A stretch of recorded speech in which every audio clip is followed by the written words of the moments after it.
Hey guys, what's going on? Welcome to The Camera Adds 10 Pounds. I'm your host, Peter Sirs. What's up? You guys know the deal. Before we start, I always have to tell you, this podcast is brought to you by our lovely friends at Performa.com. Performa, actually now PerfectShaker.com. I'm sorry, you guys. They're changing the name back. They have all your fitness accessory needs. So if you're someone like me that's always at the gym and you want cool shit to play with, shaker cups, meal prep bags, meal prep containers, workout towels, wrist straps, they have it there. So go to Performa.com. Go to PerfectShaker.com. I'm sorry, you guys. Enter promo code 10 pounds, the word 10, the word pounds. You'll save 15% off of your order. And as always, this podcast is brought to you by my good friends at Bucked Up Supplements.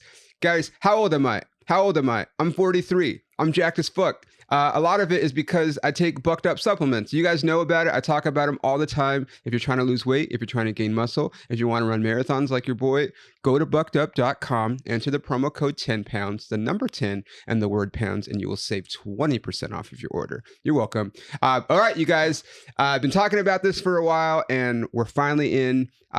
We're back in the studio. COVID's over. I think, although if you walk around and go to Whole Foods in LA, fucking people act like it's still going on, but we are back in studio, which I'm excited about because now I could bring people back in again. And this is a podcast that's been in the making for a while. I've been wanting to have this guy on, and we finally got the time. So ladies and gentlemen, you can catch his special right now on Amazon Prime called Insert Token. Ladies and gentlemen, put your hands together for my guest in the new studio, Julian Michael. I feel all those hands being put together. Yeah, they're clapping, dude. Trust me. This is, I don't know if you know this, but this is in the top 100 in health and fitness in Egypt, in also in the Philippines. Fuck yeah. And hopefully, we can get it back into the 100s in the US too, Well, shout out to the good people of Egypt and the Philippines. Yeah, I don't know who the fuck is listening in Egypt, but thank you guys. I love it. I've never been to Egypt. I want to know more about Bucked Up. I don't want to do a plug for your sponsor, but like I'm in the gym all the time. Of course, I know. I see your thirst traps, buddy. I see them. And summer's coming, and gay summer I got to be even tighter than normal. So you just say gay summer? Yeah. Okay. Yeah. Like hot boy summer, but gay summer. Yeah. Just okay, we're out in these streets. Yep. Especially single now, and we're gonna get into that. We're gonna get into that. Don't worry. I wanted to. I know that you're a serious athlete. You've been for a very long time. My whole life. Why Bucked Up? You know what? It's a good question. So here you go, Ryan Gardner over at Bucked Up. Have you ever been to the Fitness Expo, LA Fitness Expo? No. Okay, next time it comes, it's usually in January. They switched it after COVID, but I'm pretty sure they're going to go back to it being in January. But it's a huge fitness convention they have at the LA Convention Center every year. And as a person in the fitness industry forever, I would always go there, and it's gotten so much bigger since it first started. Sure. But like I would always go because like I'm always eating protein bars. I'm on the go. Fucking, I'm in my car. I'm on the road. Like, and I'm not gonna eat like shit. But part of what this podcast was originally intended for was like, hey, I'm on the road. I'm doing comedy. I'm at the fucking clubs every night. Like, I'm around unhealthy food and whatnot. Mm-hmm. But this is what I'm doing because it's still important to me. You know what I mean? So anyway, I went to the LA Fitness Expo, and I always go, like I said, every year if I'm in town. I missed the last one. And every company, every supplement company, everything that anybody that has anything to do with fitness is there, passing out free samples of whatever protein bar is coming out, whatever pre-workout is coming out, and like that's honestly like throughout the years how I've just discovered different brands. And I remember the Bucked Up thing being there, and I know there's a lot of people that will argue against taking like a pre-workout, for example, because they started with pre-workout. Mm-hmm. But I'm old, and sometimes I just need a little bit of a fucking push. Pre-workout. Yeah, I just need it sometimes, and I tried theirs, and I felt like the thing about pre-workouts, and I'm sorry guys, I'm not a scientist, but like a lot of pre-workouts, like you have your peak and then all of a sudden at some point it might be the hour, 2 hour, maybe 3 hour mark, whenever, or like after you work out, but like you have this huge crash. Yeah. And what I noticed was when I took theirs, my workout was great. I got one of the best workouts like in a long time. The first time I tried it, but also like throughout the rest of the day, I didn't feel like a crash or anything. But also I just really liked the taste. like the taste. They have a proprietary blend. Ryan could tell you about it, the CEO. But like it's a very specific where like because some pre-workouts, like I don't know if you remember like No Explode back in the day. Probably They were like one of the first like big market pre-workouts, and like you would take a drink and it would like just punch you in the mouth. Like it was just like this I can't describe it, but it was like a very strong, like it didn't taste bad, but like there was like a kick that you got in your mouth. That's amphetamines. Maybe, right? And then but so the Bucked Up was just like smooth. It just tasted like a fruity drink, but no sugar, you know, and I just kind of fell in love with it and started using them. And then you know, one thing led to another, became a brand ambassador, and like now I'm all in, dude. So I love it. I'm gonna check it out. And they also have different levels. So I talked about this last week. Actually, I spent a lot of time talking about it. But like, so most pre-workouts have about 200 milligrams of caffeine, which is pretty standard.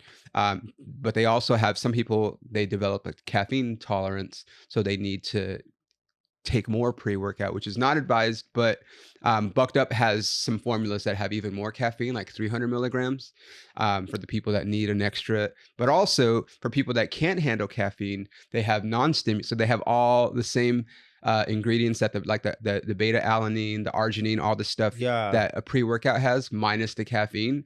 Or like I was talking about, I literally spent like 15 minutes talking about this last week. I'll watch the last episode then. Well, no video on the last one. I'll listen to it. But it's like, you know, like sometimes like I don't get to work out in the morning. Yeah, usually I wake up in the morning and work out super early and just start my day. But sometimes if I have an audition or if I have clients or whatever, like I have to work out in the afternoon or at night sometimes. And that's when I'll take the non-caffeine version of the pre-workout so that I can still go to sleep afterwards. Got it. I'm like, I don't have any samples, but if you hit me up, I'll send you some samples. For sure. No, I want to check it out. Yeah. But I that's why I love them. But also all of you guys out there listening or watching, because now we're on YouTube as well. There is a point where you should not necessarily stop taking pre-workout, but cycle off of the caffeine.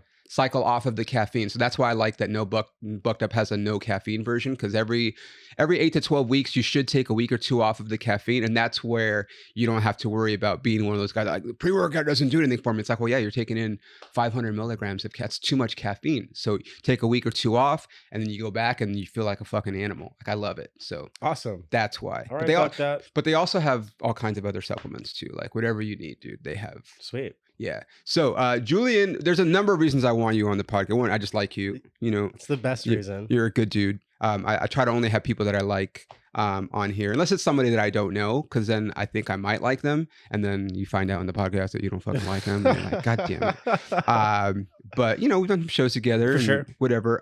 But Julian has been very open about. Actually, you've been open about it on social now too. But you were open it with me. I don't know if that was pre being open about it on social, but as everybody knows that listens to this, I have gone through a breakup myself. 7 years, thought I was going to spend the rest of my life with this person. And now I don't think that's going to happen. But you were married. Yeah. And so, and this is the thing. So, and you could be honest with me, because I have all of my friends, dude, I'm a little bit older than you, but we're about the same age. I had a show at the Ontario Improv like September or so, I want to say, somewhere around there. And afterward, me and a bunch of my friends went out to dinner, right? All my like closest friends from high school and baseball and whatever. There's 8 of us. Besides me, all 7 of them have all been divorced. Wow. They were all guys that had gotten married. You know, some of them got married too early. Some of them have been divorced twice. And it's like for me, and I hadn't, my girlfriend and I hadn't broken up yet. We were just about to break up, which I didn't know that. Spoiler alert. But then it's like, so I find myself like in a weird spot, because it's like I was heartbroken and whatever. But at the same time, I have my best friends who are getting divorced and they have kids. So it's like, I can't really I can complain to them, but like I can't really complain to them, because they're like, bro, I gotta fucking pay child support. I gotta fucking pay alimony. Like it's more complicated when there's paperwork, for sure. Right. But you know, I think the heart feels what it feels, and I don't think you can put a weight on. You said that too. You said that to me. On what that is. You know, if you love someone and you can do it without the benefit of marriage, God bless you. Yeah. Honestly, God bless you. But yeah, so my husband and I separated in September. Yeah, right around the same Right time. around the same time. Yeah. And I think just like watching your social media, I knew you were going through a similar thing. So Yeah. I felt like I could be like, Yeah. hey, Yeah. because it is a hard thing. And the thing that helped me the most, honestly, were just my friends Yeah. who didn't let me stay depressed. Like they were willing to listen to me and to sit with me when I was, and just like let me cry. I haven't cried in public like I've cried in public since when I separated from my husband. Just like, When you say in public, what, like around I people mean, or at like at like I was McDonald's? at like gay trivia night with Wait, my cousin Kelly. what's just gay like trivia? At one of the bars. So It's it's like trivia at a gay club, not yeah. necessarily gay trivia. Mostly not gay Okay. trivia. Like surprisingly about like there's like a drag queen talking about geopolitics. Okay, It's that's what like, I was like, is bitch, it- can we do RuPaul, please? Can we just keep it in the wheelhouse, bitch? Okay, Lady got it. Gaga. Yeah, But it's all kinds of shit. Uh-huh. And I'm there with my cousin Kelly, just like trying to have a normal Thursday, and just like crying grown man tears about Okay. this man, just like I couldn't even stop. But like at the grocery store, like you can't listen to music. Oh, dude, the worst. I mean, like Music any fucking song. Yeah. It could be like the theme song to Reading Rainbow. Yeah. Like this motherfucker has Does that get 15 you? books. Does that Like get you? everyone, just like LeVar Burton gets you, huh? everyone. Really? They all do. Just like there's a memory in every situation. Yeah. So, You know what? I mean, for me at least is and it's okay. She's not listening. Maybe she is. I doubt it. But like my ex was from Oklahoma. yeah. And as someone from here, I used to fucking hate country music. And then because I'm from here. Like I don't understand dirt roads and trucks and you know what I mean? Mm-hmm. But then because we were together for so long, Some time on some dirt I spent roads. so much time in the country and you know, I got it finally because I was in it. And then I kind of started to like some country. Sure. But every fucking country song is about a broken heart and the girl that got away and drinking whiskey on it. You know what I mean? And now it sucks because some of these songs I like, but it reminds me of, and I'm like, well, I can't fucking I can't listen to country now.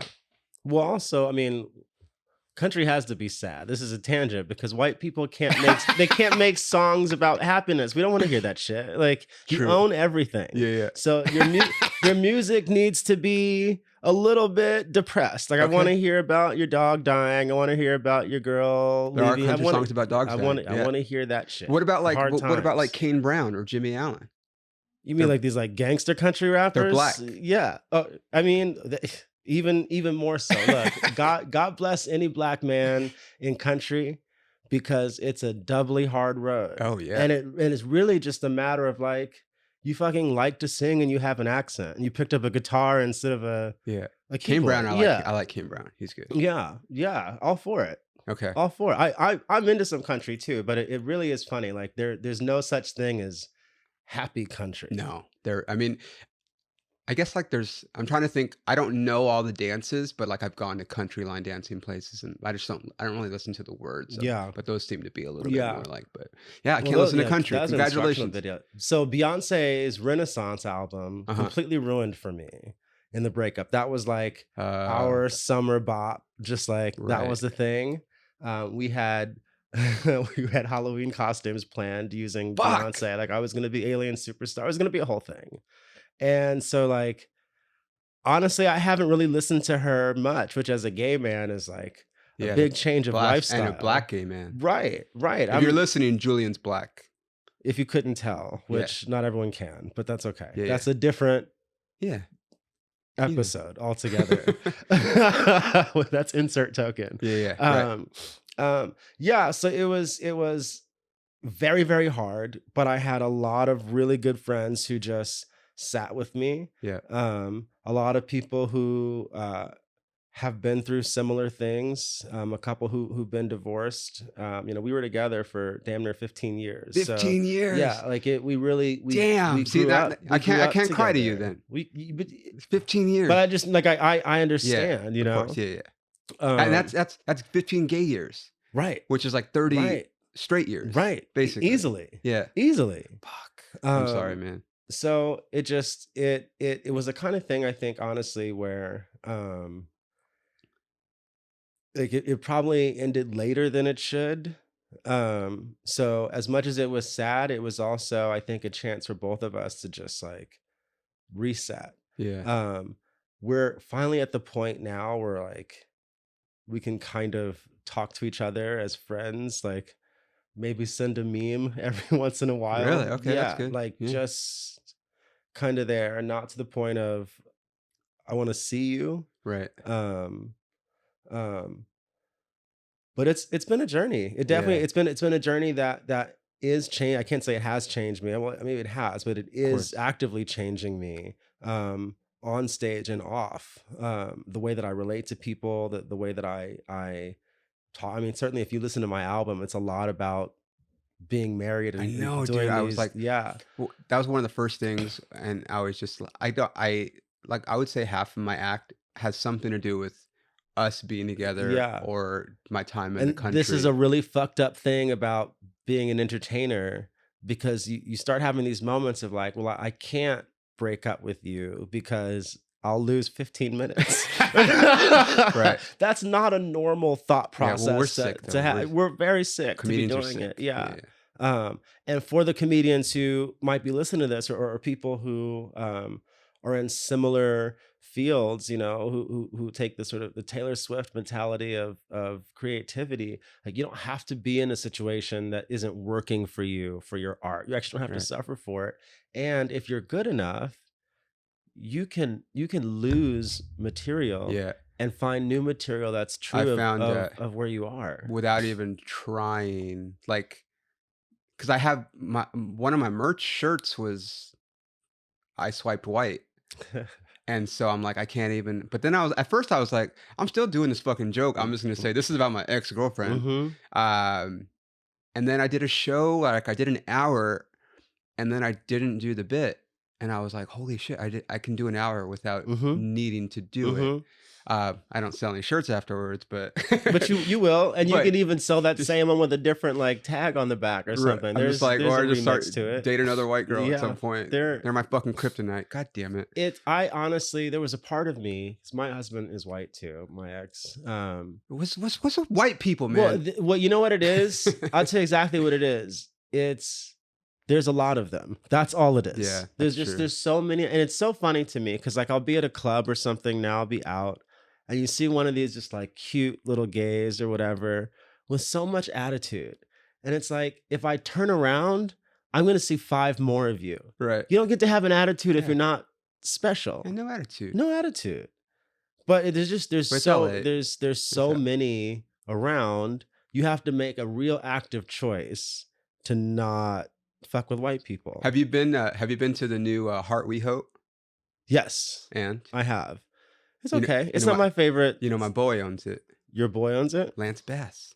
I did not know that. In Sync. I did not know He's that. part of the group that I didn't know that. bought it. It's Yeah. okay. It's better than what it was. Okay, really? Yeah. Because I don't know if I talked about it on here, but like I used to see things there that like I can never Sure. unsee. Yeah. No, I'm positive. I'm absolutely positive. Like Yeah. I'm like, Yeah. we're in public. What the fuck is going on here? Yeah. And that's the club scene. yeah.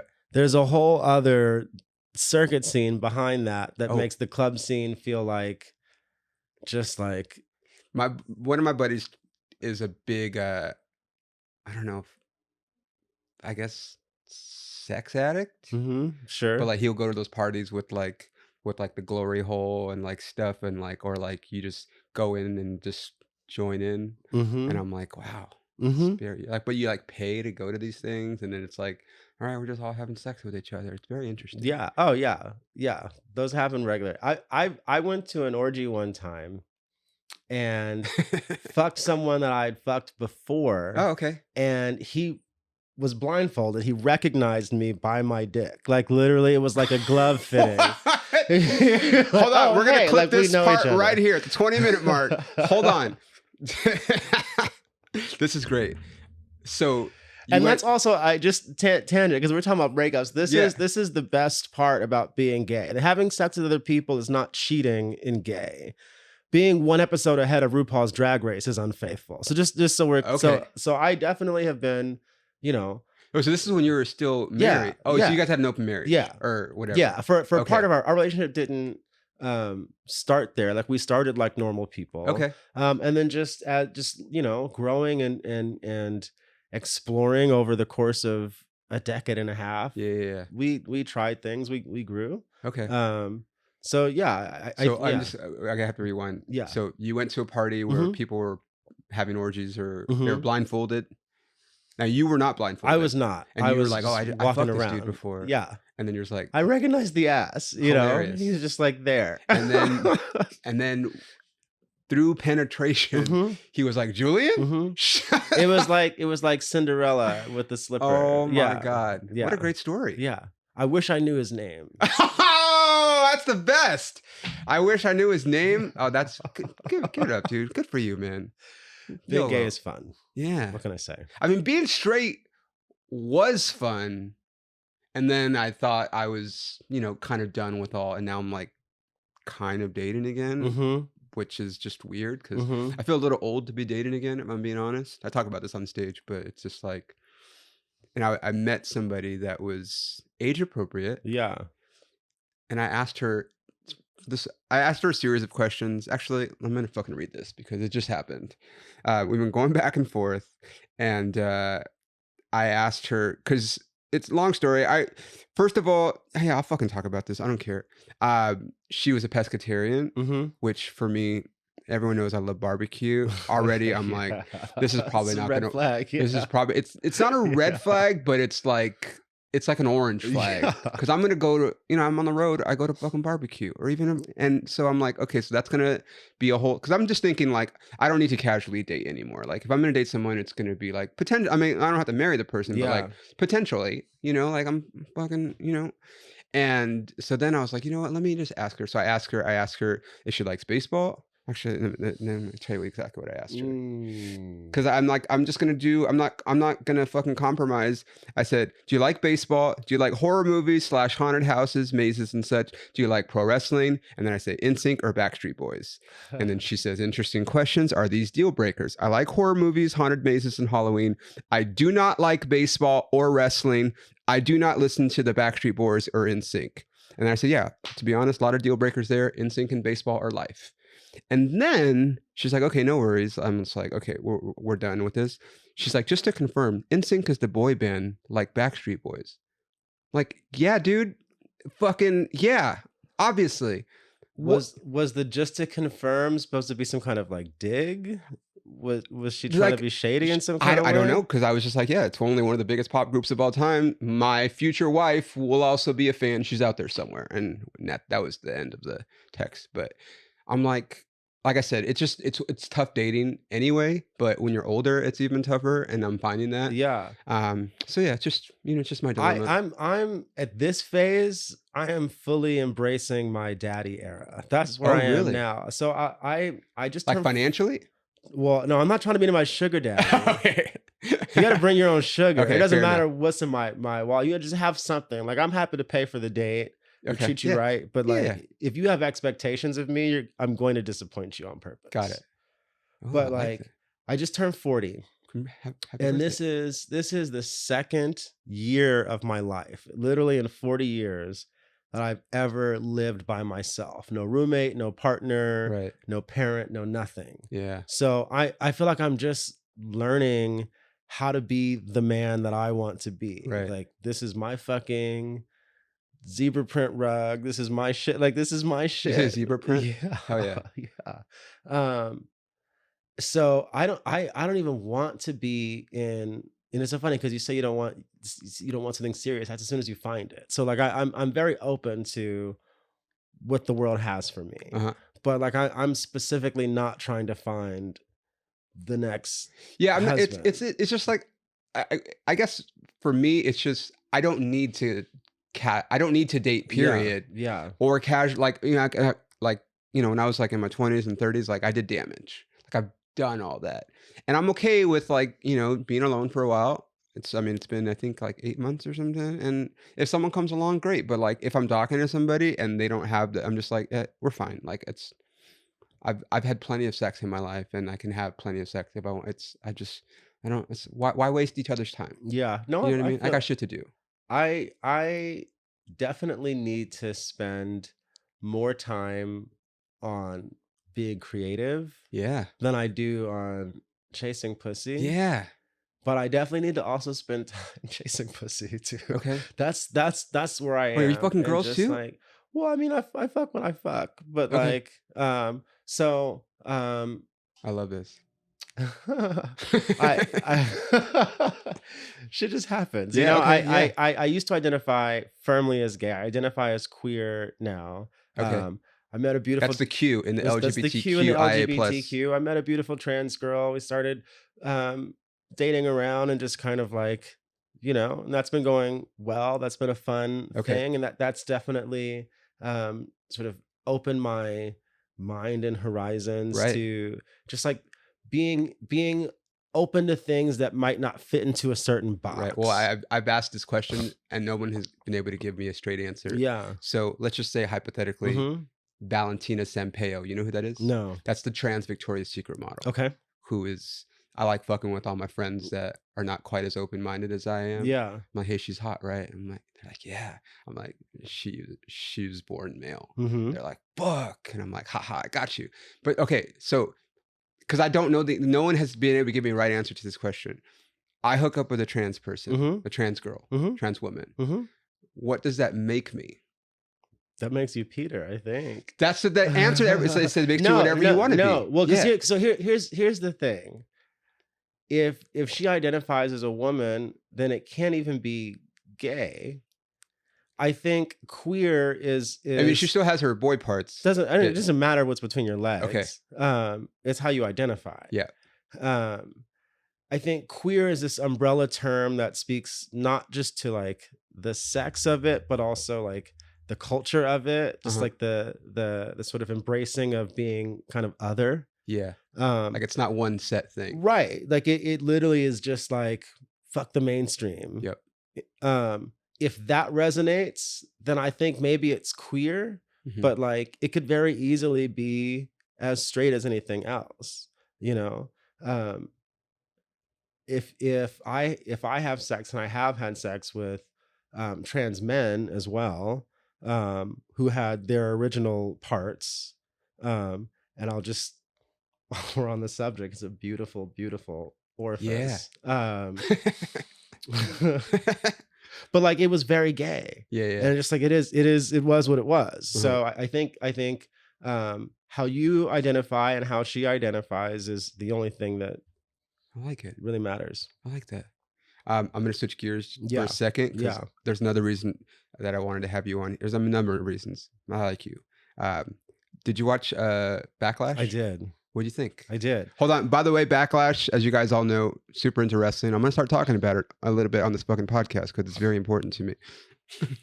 I mean, so what did I think? That's a difficult question to answer. Well, so here's the thing. So like, I don't know, and this is just me, but like, I don't know a ton of like you might be the only like gay friend I have that likes wrestling that I know of. Yeah. You know, so when you said you're like, I was like, oh shit, like fuck yeah. And like, I'm diehard. I'll say this about my ex.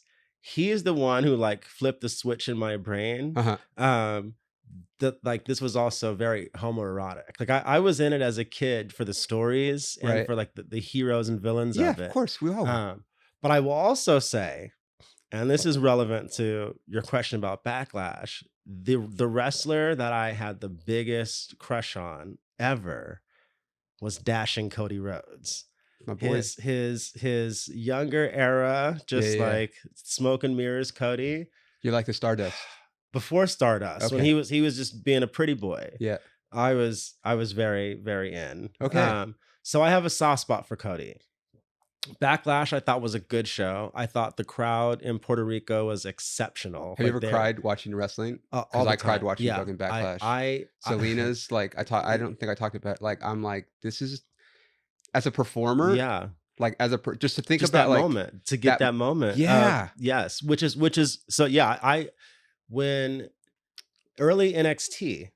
When it was like Bailey and Sasha and all these girls coming up and they were clearly changing the industry and just like having these connections with the fans. Yeah. Cried all the time. Really? Bailey as a face is probably my favorite. Like I was into Bret Hart. I was into The Rock, just like a good little boy. Of course. Not so much Steve Austin. I didn't really like the the kind of redneck of it. He's also like he's white. And like white as fuck. By the way, while we're on, since now we're back on YouTube, and maybe this will be a clip one day. I was on this is 2004, 5, somewhere around there. I was on a Southwest flight with Stone Cold Steve Austin. I love it. And my first thought, like, holy, he's sitting right behind me. And I'm like, dude, fucking why is Stone Cold flying Southwest in 2004? Like, he's made millions at this point. Mm-hmm. I'm like, why the fuck is Stone Cold? Like, but I'm like, it's Stone Cold.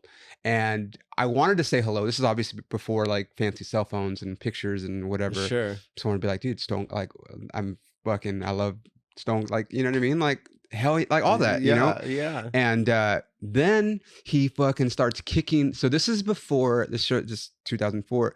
This is when you used to put your stuff underneath your own seat. Mm-hmm. And not the seat in front of you. Mm-hmm. And he did not like the fact that he couldn't stretch out his legs. And he, can you move this stuff under here? And he's kicking my stuff. And I'm like, this is where I'm supposed to put my fucking backpack, dude. And he was being a fucking dick. Oh, no. So much so where the stewardess had to get my stuff and they made room in like a top thing. Oh my God. But I was like, Stone Cold was just a fucking asshole. Oh no. And maybe Steve I got him Austin. on a bad day. I know. Steve. But I'm just like, come on, Steve. And now he's like, he has this show. It's called like Stone Cold Travels America or something. Where takes he, on him. Where he goes and like, you know, hangs out with random people, and he was bowling with old people last week, and he's like all happy, and I love it because it's like, you know, but at the same time, I'm like, I still have like a soft, like a sore spot for like when he was a fucking asshole. As you should, on my Southwest flight. But you didn't like Stone Cold. That's fine. I didn't like him. I was actually more into Mr. McMahon at that point, which says a lot about me. Interesting. I love the bad guys, generally speaking, but I have a soft spot for Cody. Bad Bunny's exceptional. He's him and Damien and I'm gonna say Logan. Yeah, as like non-wrestlers that are like, I can respect that they've obviously like gone through some training, and they're also both obviously either naturally or just very athletic, like because they do shit that like even like Triple H when he was talking about Logan was like, he shouldn't be this good. No, he shouldn't be. But he's just a great athlete, and I love, as an athlete, I appreciate the athleticism. But just to like that, but also to care about the world so much, because it's really in the wrestling's in the details. It's theater as much as it's physicality. It's theater. It's playing to the cameras. It's playing to the audience in a way that just requires big and small things that not everyone picks up on. And Bad Bunny has like you can tell when he was a kid, he was in his backyard or whatever, just like really living this shit out, and it means something to him. And for someone to be at the Met Gala one day, to have a world tour, Coachella, and Met Gala, and fucking and like that's what his dream is. That's the thing that like fills his heart. Can I tell you something? I guess if I heard it, I'd be like, oh yeah, but couldn't tell you one Bad Bunny song. I don't speak that good enough Spanish. Same. Yeah. Like I can get by, but like I can't listen to music and be like, oh, I know exactly. Right. I don't know. Right. I was proud of myself because I could understand Rey Mysterio's promo in Spanish. Oh yeah, that was kind of, I feel like he set it up to be easy. It was like Spanish 3 level if you took it in high school. But yeah, that was a good moment. Yeah, I loved it. Like I said, I cried fucking just watching. So if you guys, if you want to go, there's this wrestler named Zelina. She's been in wrestling for like, I don't know, 15 years or something. And it was in Puerto Rico. And she's Puerto Rican, and the crowd was just, this is before the match too, by the way. The crowd just went crazy. She comes out with this, like, her outfit, you know, this very elaborate, and then she has the Puerto Rican flag like on her back when she opens up like wings, and the crowd just loses their shit. But she's like starts crying before the match. Like she didn't win, and she knew obviously she wasn't gonna win, but like just that raw emotion, like I love shit like that. Like it's so as an artist, it's so inspiring, because it's like those are the moments that wrestling can create that very few things can, because it's weekly live. It's that Sami Zayn in Montreal moment. Right. It's the Drew in Cardiff, Wales moment. It's Bianca and Sasha at WrestleMania as the first Black main eventers like that.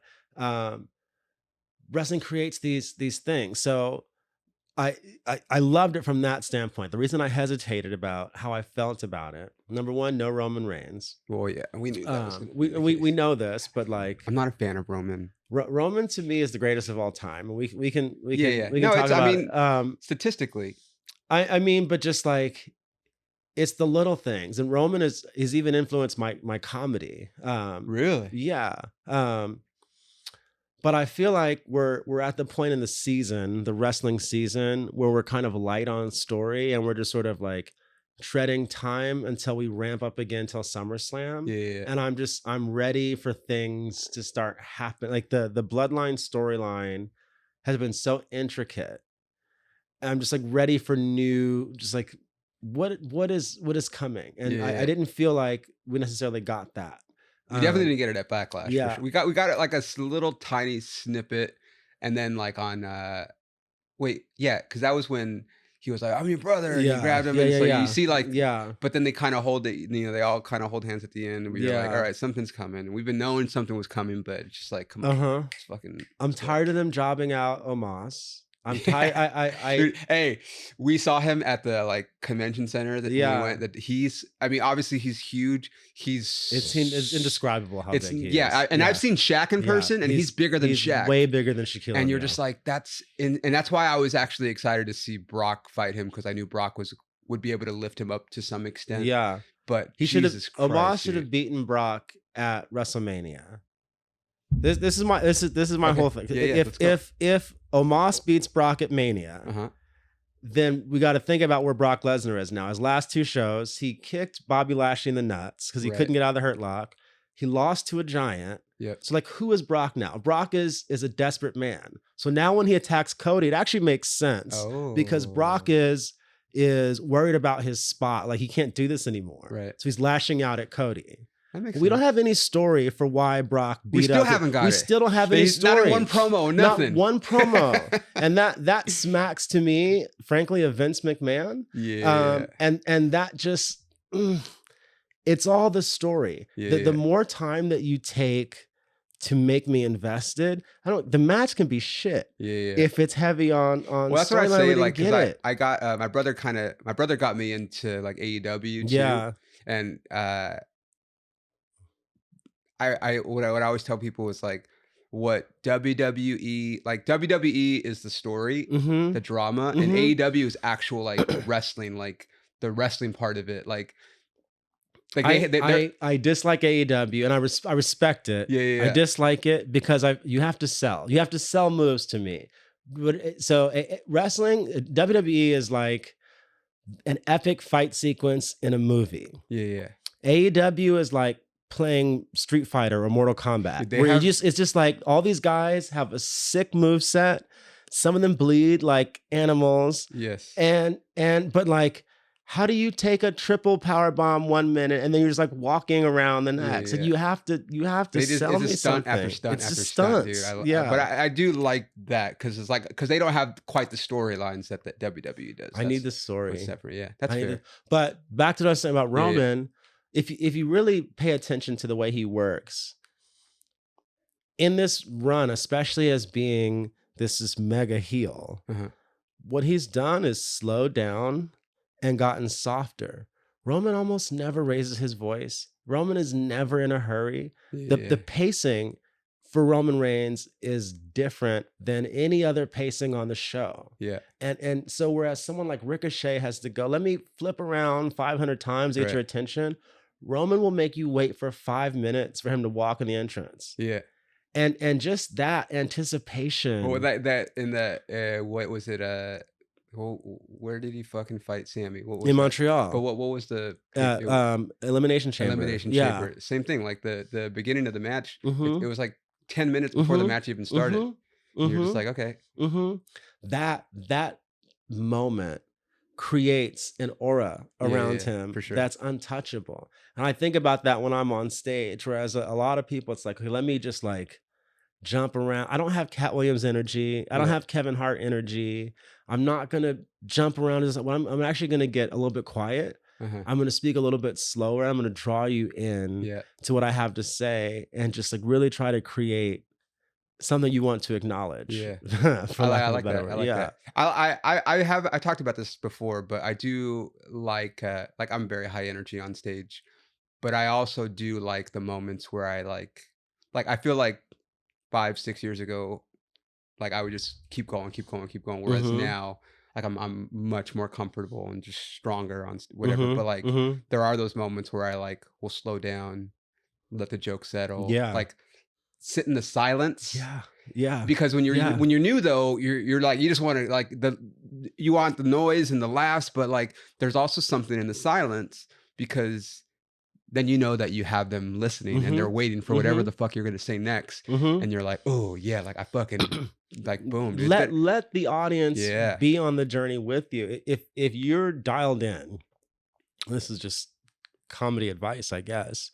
If you know what you want to talk about, then when you're on stage, you don't have to worry about that. Yeah. And I don't mean just like what your joke set is, but like you really know and understand the journey that you want to take people on any given night.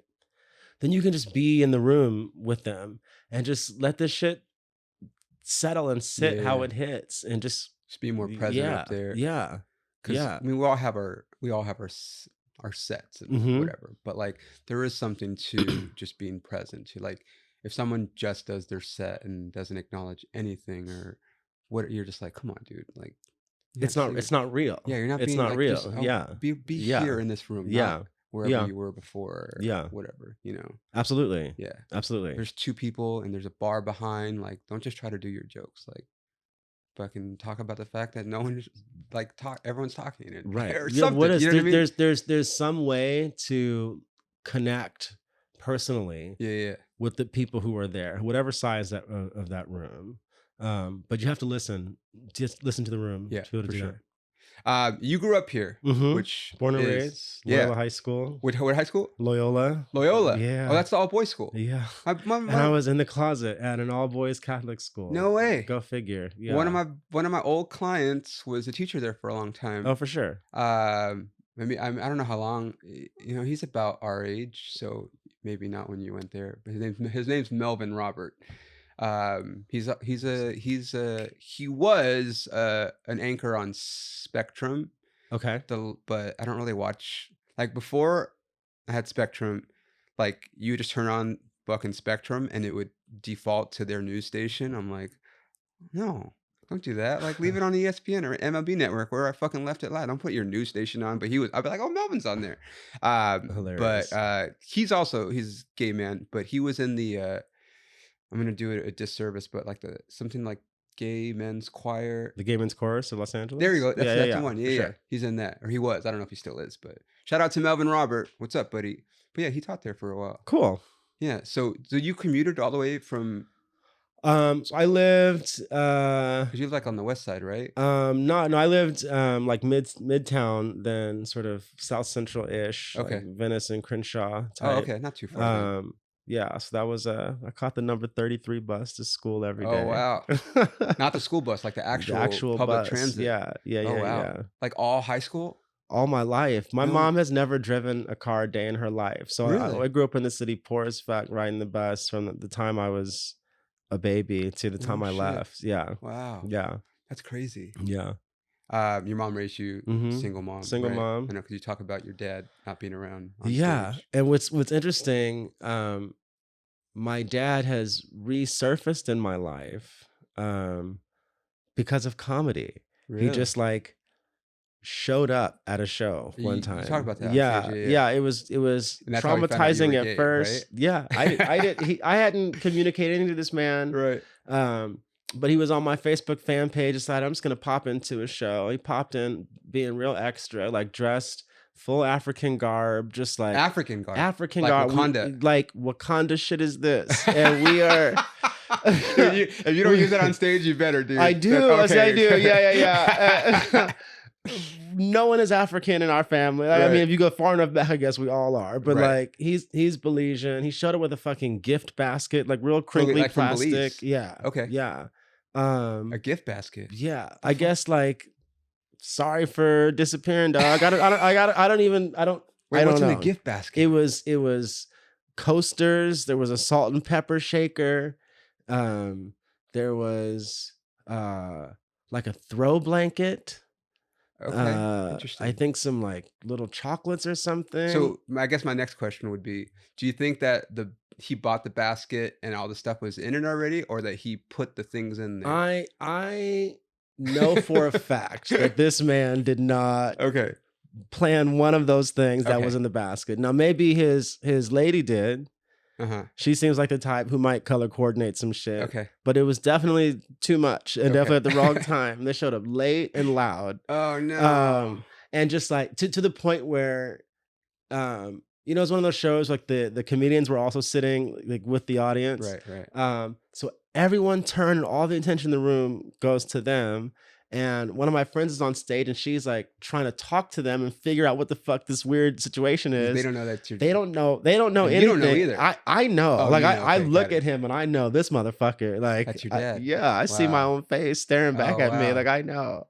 And so I'm trying to communicate to my friend on stage, like, leave this shit alone. Like, do not pursue it, because I'll be good and goddamned if you show up late to my fucking life and then late to my show and then another comedian gets the jokes too about you. Like, absolutely not. Give me something. Yeah. So that's when I met my dad. Wow. We talked after the show and I realized like the man is not fully, we'll say this, he's not capable in his mind state of giving me the kind of answers or closure that I might have wanted about like why he left. Right. And so in that moment I was like, I can't even hold on to this shit. Like, let me just unburden myself, forgive this nigga and move on with my life. Right. And like that's kind of what I did. And so it was very hard in the moment. It was a little bit embarrassing and just awkward to have that just like public reunion. But it's been very, very just beneficial for my growth as a man.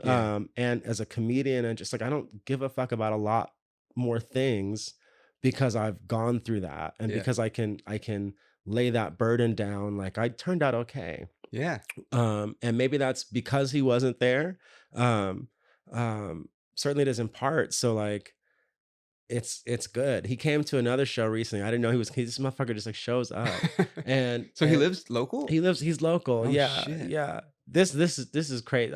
He put me on the phone with my grandfather in Belize that I've like never met. He was just like, here's your grandpa, talk to him. I'm like, what? Like, what am I supposed to say to this man? Like, hey, Gramps, I don't know. But he came to one of my shows recently. Didn't know he was coming.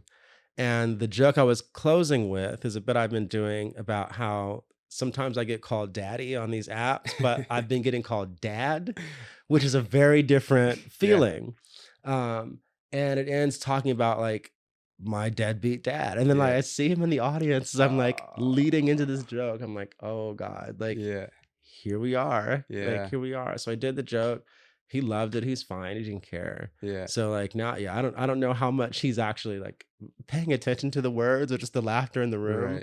But yeah, he comes to my shit. We play dominoes sometimes. Oh, no way. Yeah, cool. It's just, you know, it's a very interesting thing. It's like the turns that life offers you. You gotta take them. You have to embrace them. I think if we run from them, we like. Yeah, before my dad came to like a few shows before he died. I mean, he came to a few, but then COVID happened and whatever. But like, I never knew, because my dad was, you know, meth addict and whatever, and his brain was just so fried. So like, I never knew if he was like understanding the material, like because he's still like the butt of, you know, quite a bit of my material. Even post death, like I've managed to work it in, but like I just never knew like if he got it or if he was just there to support because he knew that he had to, or like and I'll never know, and that's fucked up because like I'll never know if he recognizes that like it. I mean, it's obviously affected me and whatever, but like I just never know that. That's what therapy's for. I know, honestly, my therapy when my dad showed up.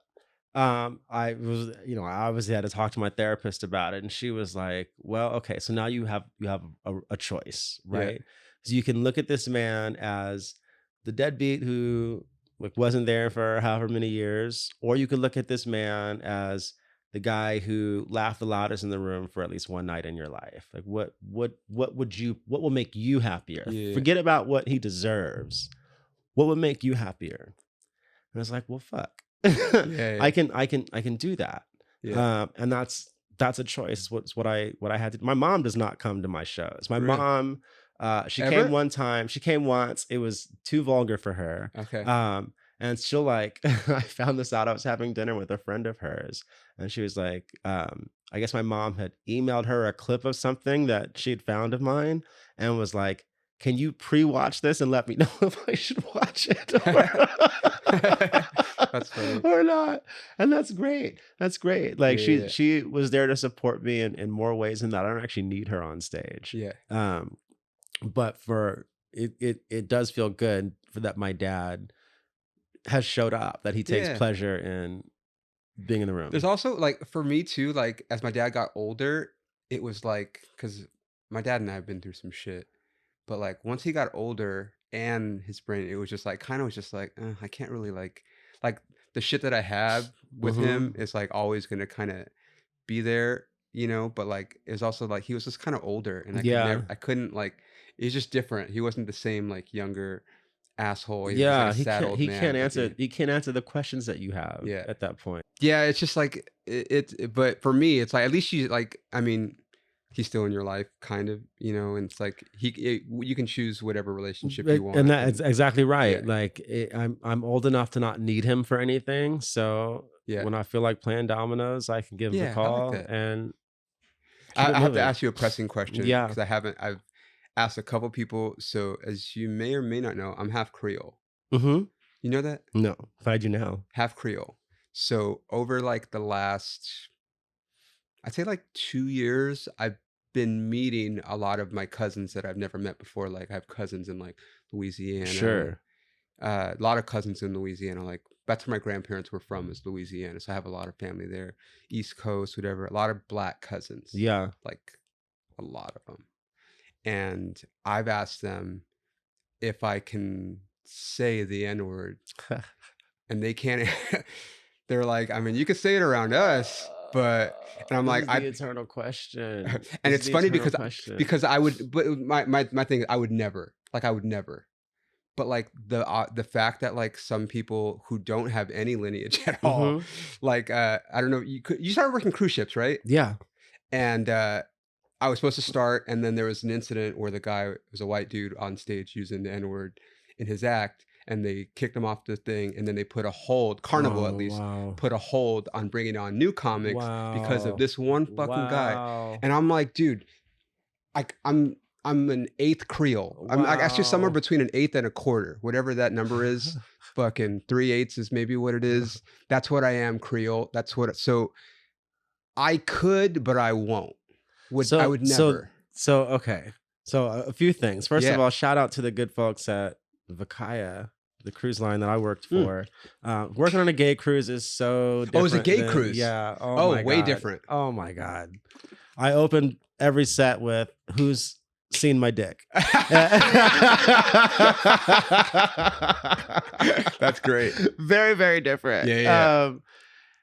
In your heart if you can or can't say nigga. You actually know. This is not a question. No, I don't mean the general you. This is for anyone who's ever felt the compulsion to say it. Right. There's a feeling that goes off inside you. And if you feel like you have to look to the left or to the right before you say nigga, you already know you shouldn't be saying it. Which is why I would never say it. There are a couple of white people in my circle adjacent, who have said the word, and I have not batted an eye, who have lived a much more nigga-like life than I have, if we're being perfectly honest about it. Like gangsters. You understand what I mean? So like, who am I to tell them what they can and can't get away from? I'm not the dude to fight you over what you say. Because what you say honestly doesn't matter to me. What's in your heart matters to Right. me. And I think people are very quick to get hung up on like technicalities. Like you can be an asshole with really good articulation. And that to me is more troubling. So if you can get away with it in a room full of niggas, then by all means, go for it. Exactly. I am not going to trouble myself with being the one to correct you. But what I might do is forewarn those niggas that you're coming, just in case that they want to do something about it on behalf of the rest of us. Like I might set you up for failure. That's fair. I might do that. Yeah. I've been told I can come to the barbecue, so that's all that matters to me. Yeah, that's the only invite that you need. I love it because it was, and we're gonna have to wrap this up. But like, so my grandmother, God rest her soul, was not really in tune with the Creole side. But there was an instance where I was like, Grandma, like, we're kind of black. And like, she lost her shit. And she was like, no, we're not. And I'm like, no. And it was just like a whole thing. But like, I keep meeting like all of my black cousins. I'm like, no, like I told my grandma, like, they're like, yeah, like, of course. And I'm like, yeah, but why? But it's just, they were raised different. But yeah, so shout out to all my black cousins out there. Seeing you guys all very soon, especially my cousins in Louisiana. I'll be back soon. So, you know, I just thought that was funny. I love it. I love it. Do you have anything coming out or anything that people need to look out for? You can go to my website, doubleminorityreport.com. That's where all my shows and stuff are. I produce a show in LA. I got to get you on called Hilarity. Yep. Yeah, we have one comedian do material they should probably talk to the therapist about, and then we do an interview portion. Is that not like afterwards. All of our material though? It's a lot of our material. Yeah. I just do my set. Yeah. Right. Yeah. Basically. But it's really cool. It's unmiked. It's in a black box theater. So it's really, really intimate. Where's it at? It's at the Broadwater Theater on Santa Monica Boulevard. Santa Monica that way or this way? Like Santa Monica and Cahuenga, basically. Okay, like Theater Row. Yeah. Theater Row. Perfect. So yeah, it's a monthly. You can check out the dates, get tickets on my website. I'm traveling a little bit. Hell yeah, I'm out there. The Instagram is Unpolished Jules. We'll put it all in the show notes so they can find Julian. That's where the thirst traps are. Yeah, that's where the thirst traps are for sure. You got some good ones too. We're working on it. Yeah, that was the thing. Going on this cruise right after breaking up with my husband. Like the timing was so perfect. I got so snatched for this cruise. I lost so much good breakup weight and just like. Good. Let's go fuck some new people. There's always like a for me at least, there's always like a date that like for me right now, it's my birthday, which is in 2 weeks. It's like, I'm going to be this just a little bit more shredded on my birthday or like if I'm going to do, you know what I mean? So it's good to have stuff like that. Need it. I feel like for a fitness thing, because if you're just, I mean, I'll just work out all the time and go hard anyway. But like for me, it's always good when I have like a date. A tangible goal for sure. Like just something I could put on the calendar and be like, fucking, this is what it is. So, well, dude, thank you. Like I said, I'll put all of his info in the show notes if you want to follow Julian. I'm sure we'll be on some shows together. Yeah, thanks for having me. This is fun, dude. Of course, thank you, and thanks for listening. If you're listening to this, I'm going. You guys better fucking know that I have my birthday show at the Ontario Improv Wednesday, May 24th. Tickets are on sale. You can click the link on my bio on Instagram or go to ontarioimprov.com. And then I'll be in Dallas for a couple nights next week, the 19th and 20th. So I'll be doing some shows out there. And then I'll also be in Austin June 2nd and 3rd with my buddy Rachel. We'll be at the Vulcan. I'm opening up for her. So if you guys are anywhere near there, come see me there and follow Julian. Go see him. And thanks for listening. We'll see you guys next week. Bye.